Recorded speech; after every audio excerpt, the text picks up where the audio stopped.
हाँ?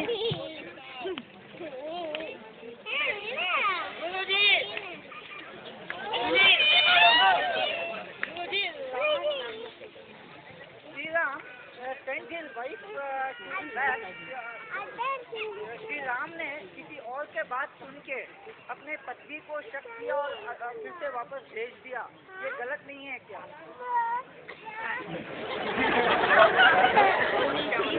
श्री राम ने धोबी की बात सुन करके अपने पत्नी को भेज दिया, ये सही है क्या? ये प्रश्न है।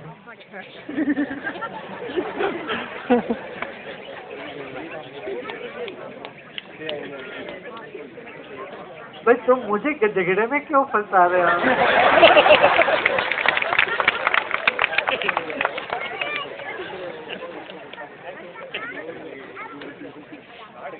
तभी तो श्री राम को 12 कला के अवतार बोला गया है, 16 कला के नहीं।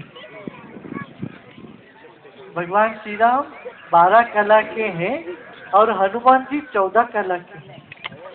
इसलिए हनुमान जी के मदद के बगैर श्री राम जी कुछ कर ही नहीं पा रहे। हनुमान जी को श्री राम जी को हनुमान जी का मदद की जरूरत पड़ी, तभी हनुमान जी 14 कला के हनुमान जी श्री राम जी को अपने कंधे में उठाकर, मगर फिर भी श्री राम में जो पूर्णता जो रही है वो अनूठा है।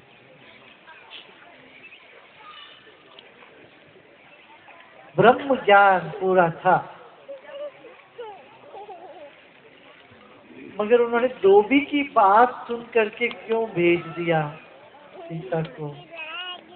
अच्छा, कुछ पक्ष में ऐसा भी है कहानी, सीता को वहां 14 साल वनवास रह करके वहां इतना मजा आ रहा था, अवध में उनको अच्छा ही नहीं लग रहा।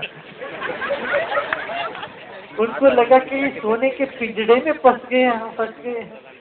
हमेशा जैसे सोने के पिंजड़े में कोई पक्षी फंस जाता है, तो इस तरह से वो बार बार कहते थे हम सोने के पिंजड़े में फंस गए। यहाँ वहाँ कितना अच्छा कानन में हम थे, ऋषि मुनियों के सहवास संग था कह करके, तो उनका मन था कि ऋषि मुनियों के आश्रम में जाके मैं बच्चों को जन्म दूं।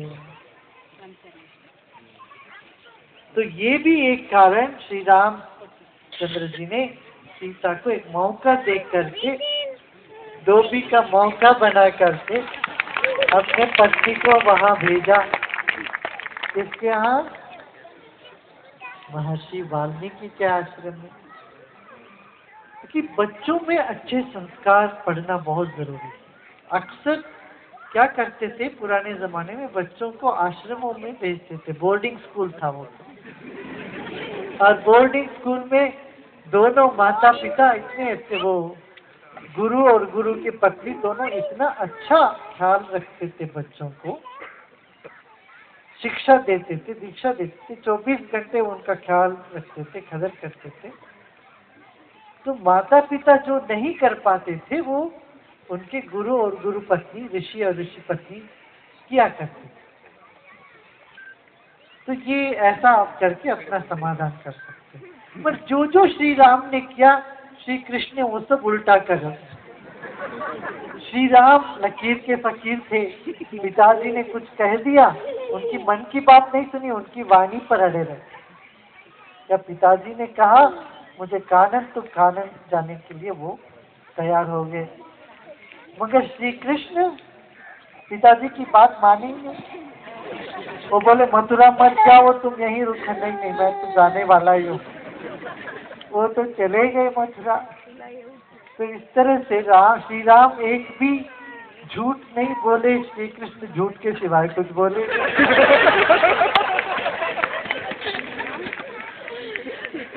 और ये 12 बजे दिन में इनका जन्म हुआ, वो तो रात को 12 बजे उनका जन्म, श्री कृष्ण रात को ही आए। मगर श्री कृष्ण में संपूर्ण था। श्री कृष्ण क्या बोले, युद्ध लड़ो मगर मैं नहीं लड़ूंगा।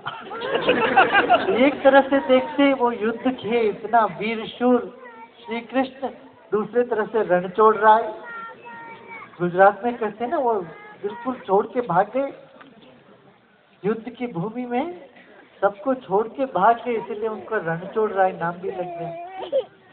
तो तरह तरह की लीलाएं श्री कृष्ण के, इसलिए श्री कृष्ण को 16 कला के अवतार बोले, पूर्ण है उनमें सब तरह से। देखो, चोर के चोर, बुद्धिमान में बुद्धिमान, गुरु में गुरु, ऐसा चेला तो कोई नहीं, किसी को नहीं मिलेगा ऐसा चेले। दोस्त माने ऐसा दोस्त, किसी भी दृष्टिकोण से देखो तो श्री कृष्ण संपूर्ण लगते हैं उनको, तो कोई कमी नजर आएगा ही नहीं उनको। श्री कृष्ण के जैसे व्यक्तित्व दुनिया में दूसरा हुआ नहीं, तो संपूर्ण कला, इसीलिए उनको बोला गया। श्री रामचंद्र जी को सिर्फ 12 कला का अवतार माना जा रहा है। मगर ये बात है, सुनो, श्री राम ऐसे क्यों किया, इन्होंने ऐसे क्यों किया, किसी की लायरी करने में अभी कोई रस नहीं है। क्या इनके जीवन से अपने जीवन में क्या उतारना है ये देखो। राम, रा शब्द का अर्थ पता है क्या है? रोशनी। माँ माने मुझ में, मेरे दिल में जो रोशनी है वही तो है राम। अंग्रेजी का शब्द है ना रा, लाइट, रेडियंस, रे माने रश्मि, ये सब इसी रा से ही आया है। अंग्रेजी में आप देखोगे तो बहुत सारे शब्द अंग्रेजी के अपने संस्कृत से निकाला हुआ है, संस्कृत से निकला हुआ है।